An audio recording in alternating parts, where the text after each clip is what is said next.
बिस्मिल्लाहिर्रहमानिर्रहीम अस्सलाम वालेकुम डियर स्टूडेंट। आज का जो हमारा टॉपिक है उसमें हमने क्लासिफिकेशन ऑफ कार्डेट्स को डिस्कस करना है। अच्छा, जब हम क्लासिफिकेशन की बात करेंगे तो कार्डेटा को तीन सब फाइला के अंदर डिवाइड किया गया है। पहले का नाम यूरो कार्डेटा है, दूसरे का नाम सिफेलो कार्डेटा है और तीसरे का नाम वर्टिब्रेटा है। तो ये जो कार्डेटा फाइलम है इसको मज़ीद तीन सब फाइलम्स में डिवाइड किया गया है। अच्छा, ये जो यूरो कार्डेटा और सिफेलो कार्डेटा है ये लोअर कार्डेट है और जो वर्टिब्रेटा है ये हायर कॉर्डेट है। तो इस वजह से पहले हम लोअर कॉर्डेट को डिस्कस करेंगे। अच्छा, लोअर कॉर्डेट की ये दो नाम की वजूहात क्या है इसको हम बाद में डिस्कस करेंगे। पहले डायरेक्टली लोअर कॉर्डेट की जो पहला ग्रुप है यूरो कॉर्डेटा, और ये एक सब फाइलम है। ये क्या है? सब फाइलम है। अच्छा, इसमें क्या होता है? अच्छा, यूरो कॉर्डेटा का मतलब क्या है? पहले तो आप लोगों ने समझने कि कॉर्डेटा को कॉर्डेटा कहा क्यों जाता है। ये पिछले लेक्चर में बड़ी डिटेल से डिस्कस हुआ था कि कोई भी ऐसा एनिमल जिसमें नोटोकॉर्ड बने, नोटोकॉर्ड एक स्ट्रक्चर है जो एम्ब्रियोनिक लाइफ में बनता है, तो किसी भी एनिमल में नोटोकॉर्ड जब बनता है तो वो कॉर्डेटा का एनिमल कहलाता है। अच्छा, यूरो का लफ्ज़ी मतलब है टेल। आमतौर पे इस ग्रुप को ये जो नाम दिया गया ना यूरो कॉर्डेटा, इनमें नोटोकॉर्ड्स एक तो लार्वल स्टेज में होती है और लार्वा के भी आमतौर पे टेल वाले रीजन में होती है। तो इस वजह से इनको यूरो कॉर्डेटा कहा गया है। यानी सबसे पहले तो आप लोगों ने याद रखना है इनमें जो नोटोकॉर्ड है वो सिर्फ लार्वल स्टेज पे होती है। इनके जो एडल्ट्स है उसमें नोटोकॉर्ड खत्म हो जाती है। ठीक है, तो सबसे पहले आप लोगों ने याद रखना है कि notochord is only in free swimming larva. तो इनके लार्वा के अंदर होती है। अच्छा, इसको फ्री स्विमिंग क्यों कहा गया? क्योंकि जब ये एनिमल बड़े होते हैं यानी एडल्ट होते हैं तो ये सिसाइल हो जाते हैं। सिसाइल का क्या मतलब है? अपनी पोजीशन पे फिक्स रहते हैं, ये लोकोमोशन नहीं करते, अपनी जगह पे अटैच रहते हैं। तो यूरो कॉर्डेटा के मेंबर को यूरो कॉर्डेटा क्यों कहा गया? क्योंकि इसमें जो नोटोकॉर्ड लार्वल स्टेज में होती है, तो नोटोकॉर्ड कौन से रीजन में होती है? टेल वाले रीजन में। इस वजह से इनको यूरोकॉर्ड, यूरो का मतलब क्या है? टेल। दूसरी चीज, इनके जितने भी एडल्ट होते हैं यानी जब ये एनिमल मुकम्मल तौर पे डेवलप हो जाते हैं तो इनके एडल्ट एक कवरिंग में बंद होते हैं, उस कवरिंग का नाम है ट्यूनिक, और इसी वजह से इनके एडल्ट को ट्यूनिकेट्स भी कहा जाते हैं। यानी यूरो कॉर्डेटा के मेंबर का दूसरा नाम क्या है? ट्यूनिकेट्स। अगर आपसे पूछ लिया जाए ट्यूनिकेट्स क्या हैं तो आप कहेंगे कि ये यूरो कॉर्डेटा के एनिमल्स हैं। और इनको ट्यूनिकेट्स कहा क्यों जाता है? क्योंकि इनके जो एडल्ट हैं वो एक कवरिंग में बंद होते हैं, उस कवरिंग का नाम ट्यूनिक है। उस कवरिंग का नाम क्या है? ट्यूनिक है। तो अच्छा, इसके आगे फिर फर्दर तीन क्लासेज हैं। ये खुद सब फाइलम है, आगे इसकी फर्दर तीन क्लासेज है, लार्वेसी, एसिडिएसी और थेलिएसी। आगे फिर इसकी एक एक एग्जांपल है, आइकोप्लोरा, एसिडिया और साल्पा। अच्छा, आपकी बुक में एक मोलगुला, ये भी एसिडिया से बिलोंग करते हैं। ये किससे बिलोंग करते हैं? एसिडिया से बिलोंग करते हैं, मोलगुला। तो ये सारे आप लोगों ने इनकी एग्जांपल याद रखनी है।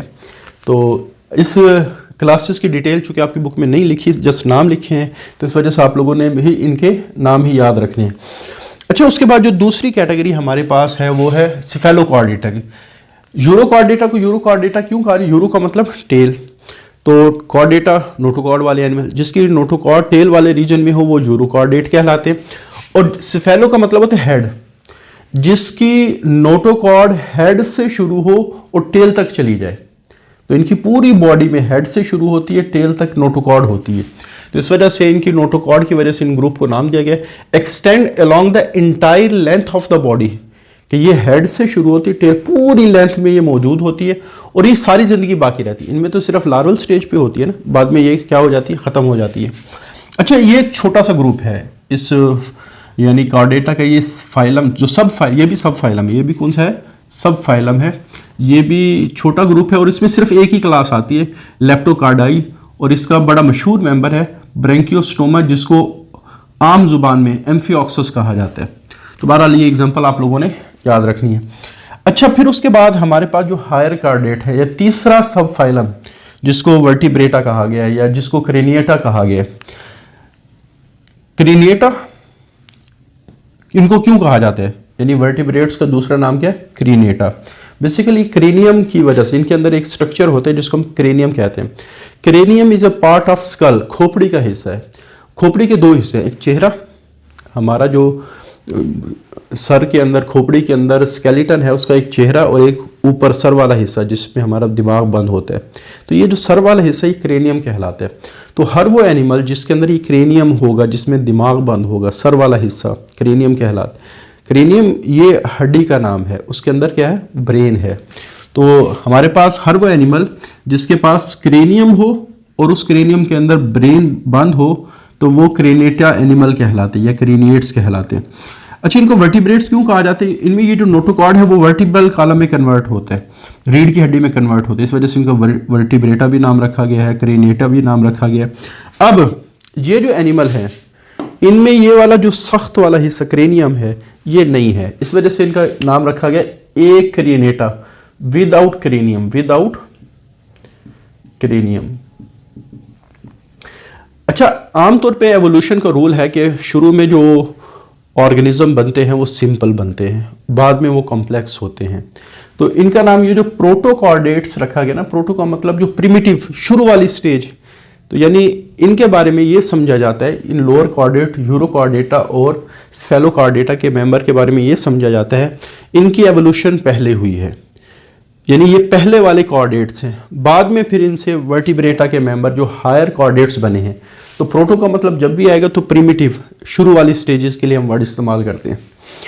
अच्छा, वर्टिब्रेटा का नाम आप समझ आ गया कि इसको क्रीनेटा क्यों कहा गया, क्योंकि इसमें क्रेनियम होती है, और इसको एक्रीनेटा क्यों कहा गया, इसमें क्रेनियम नहीं होती।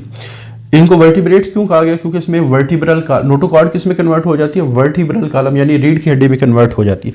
आगे फिर ये जो वर्टिब्रेटा है या क्रेनेटा है ये आगे सुपर क्लासेस, यानी क्लास का जो बड़ा ग्रुप है वो सुपर क्लास कहलाता है। अब ये याद रखेंगे कि कौन से ग्रुप को हमने कौन सा स्टेटस दिया है, जैसे कॉर्डेटा फाइलम, यूरोकॉर्डेटा सब फाइलम, सिफेलोकॉर्डेटा सब फाइलम, वर्टिब्रेटा सब फाइलम। सुपर क्लासेस की जब हम बात करेंगे तो वर्टिब्रेट्स को दो बड़ी सुपर क्लासेस में डिवाइड किया गया। पाइसिस, पाइसिस एक लैटिन वर्ड है जिसका मतलब है फिशेस, फिश मछली, ठीक है। तो मछलियों के बारे में ये तो तय है कि ना स्ट्रिक्टली एक्वेटिक फॉर्म्स, तो ये सिर्फ पानी में रहती है। और फिर आगे ये तीन क्लासेस में डिवाइड होती है, ये चूंकि खुद सुपर क्लास है वो आगे फिर तीन क्लासेस में डिवाइड हो गए, साइक्लोस्टोमेटा, कॉन्ड्रिक्टाइज और ऑस्टिकथाइज। इनकी डिटेल, चूंकि अगला लेक्चर हमारा इन्हीं की डिटेल से रिलेटेड है, इस वजह से इसको ज्यादा मैं एक्सप्लेन नहीं करूंगा। अच्छा, दूसरी जो सुपर क्लास है वो टेट्रापोड है, हर वो ऑर्गेनिज्म जिसकी चार टांगे हों, जिसकी चार टांगे हो। अच्छा, इंसान भी टेट्रापोड है, उसमें क्या हुआ कि जो अगली टांगे वो बाजू में कन्वर्ट होगी।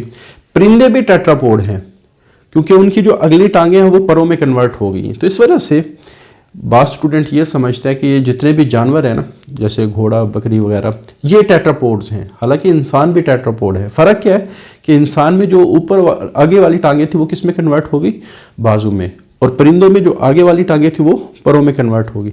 तो ये जितने भी हमारे पास एनिमल्स हैं टेट्रापोड वाले, इनकी खासियत ये है कि इनके पास चार टांगे होंगी, कुछ में वो दो अगली दो टांगे किस में कन्वर्ट हो चुकी होंगी, बाजू में, और कुछ में परों में कन्वर्ट हो चुकी होंगी। तो बहरहाल, तो इसमें सारी मछलियां आ जाती है, इसमें आगे फिर चार मजीद क्लासेस आ जाती है, एम्फीबियंस, रेप्टाइल्स। एवीज भी लैटिन वर्ड है, तो इसको उर्फ आम में हम बर्ड्स कहते हैं। फिर मैमल्स आ जाते हैं। अच्छा, ये जिस तरह पानी में रहने वाली है, ये ज्यादातर सॉइल डिवेलिंग, खुश्की पर रहने वाले, मट्टी पर रहने, डिवेलिंग कहते हैं रहना, तो ये मट्टी पर रहने वाले जो या खुश्की पर रहने वाले एनिमल्स हैं ज्यादातर इनमें। अच्छा, एक तो तरीका हमने बनाया उनके हैबिटेट के लिहाज से, उनके स्ट्रक्चर के लिहाज से। एक और तरह से हम वर्टिब्रेट की क्लासिफिकेशन कर सकते हैं, एनएमनियोट और एमनियोट। बेसिकली वर्ड क्या है, एमनियोट और एनएमनियोट। एनएमनियोट का मतलब जिसमें एमनियोट्स ना हो, एमनियोट जिसमें एमनियोन हो। अब ये जो वर्ड है ना एमनियोन, ये फीटल मेम्ब्रेन के लिए वर्ड इस्तेमाल होते हैं। किसके लिए? एमनियोन फीटल मेम्ब्रेन की एक कैटेगरी है। वैसे तो जब हम फीटल मेम्ब्रेन की बात करते हैं तो ये चार किस्म के मुख्तलिफ किस्म की मेम्ब्रेन्स होती हैं, एमनियोन, कोरियोन, एलेंटॉइन और एम्ब्रियोस। पहले तो आप लोगों ने समझना है कि फीटस होता क्या है। जब भी कोई एनिमल डिवेल्प होते हैं वो जाइगोट से डिवेल्प होते हैं। किससे डिवेल्प होते हैं? जाइगोट। फिर एम्ब्रियो बन जाता है और फिर वो फीटस बन जाता है। फिर वो क्या बन जाता है? फीटस। यानी आप ये समझ लें कि जो डेवलपमेंट होती है उसकी आखिरी स्टेज फीटस स्टेज कहलाती है। अब इस फीटस में ऑलमोस्ट, जैसे इंसान की बॉडी में जब डेवलपमेंट होती है जाइगोट से, तो ये फीटस 4 महीने के बाद बन जाता है। ऑलमोस्ट 3 से 4 महीने के बाद एम्ब्रियो को हम क्या कहते हैं, फीटस। लेकिन पैदाइश होती है 9 महीने बाद। माँ के पेट में जो बच्चा है वो तकरीबन 9 महीने रहता है जब प्रेगनेंसी स्टार्ट होती है। तो पहले एम्ब्रियोनिक स्टेज, तीसरे से चौथे महीने बाद उसको फीटल स्टेज कहा जाता है, यानी जब वो ऑलमोस्ट बच्चा क्या हो जाता है, मुकम्मल हो जाते हैं। अच्छा, बाद में क्या होता है, जब वो फीटस बन जाता है वो बहुत छोटा सा होता है, अब उसकी सिर्फ ग्रोथ होती है या कोई एडिशनल चीज़ें बननी होती हैं वो बन रही होती हैं। यानी आप कह सकते हैं 90% जो स्ट्रक्चर है वो फीटस के अंदर बन चुके होते हैं, बाद में जस्ट ग्रोथ होती है या कोई एडिशनल फंक्शन ऐड हो रहे होते हैं थोड़े से। तो चाहे एम्ब्रियो हो या फीटस हो, कुछ एनिमल ऐसे हैं कि जब जाइगोट से एम्ब्रियो बनता है ना, तो एम्ब्रियो मेम्ब्रेन में प्रोटेक्शन के लिए लिपटा हुआ होता है, मेम्ब्रेन में प्रोटेक्शन के लिए। तो वो हमारे पास मेम्ब्रेन जो फीटस को प्रोटेक्ट करे बिफोर बर्थ, उनको फीटल मेम्ब्रेन कहा जाता है। उनको क्या कहा जाता है, यानी जो माँ के पेट में बच्चा होता है वो कुछ खास किस्म की झिल्लियों में लिपटा होता है, कुछ खास किस्म की झिल्लियों में लिपटा होता है, मेम्ब्रेन्स में लिपटा होता है। उन मेम्ब्रेन्स को फीटल मेम्ब्रेन्स कहा जाता है और उनके मुख्तलिफ नाम है, एमनियन, कोरियन, एलेंटाइन, एम्ब्रियोसैक, ये मुख्तलिफ नाम है।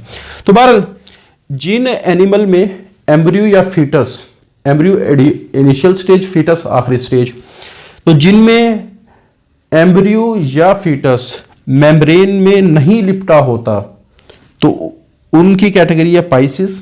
इसमें सारी क्लासेस आ जाती हैं, यानी साइक्लोस्टोमेटा भी आ जाती है, कॉन्ड्रिक्थाइस भी आ जाती है, ऑस्ट्रिक्थाइस भी आ जाती है, और एम्फीबियंस, यानी 4 क्लासेस इसमें, 3 मछलियों की और 1 एम्फीबियंस।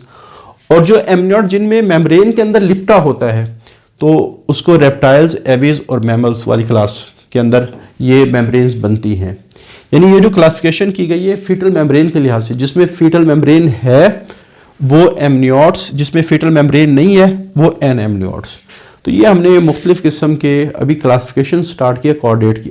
अब जो डिटेल है आपकी बुक में इनकी सब क्लासेस की, साइक्लोस्टोमेटा, कॉन्ड्रिक्थाइस, ऑस्ट्रिक्थाइस, उसके बाद एम्फीबियंस, रेप्टाइल्स, एवीज, मैमल्स, अब इनकी डिटेल हम 1 बाय 1 स्टार्ट करें। हमने ऑलमोस्ट कह सकते हैं कि हमारे पास ये 7 क्लासेस को डिस्कस किया जाएगा।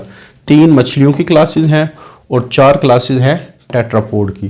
तो ये 7 क्लासेस को डिटेल से हम डिस्कस करेंगे, फिर हमारा चैप्टर क्या हो जाएगा, एंड हो जाएगा।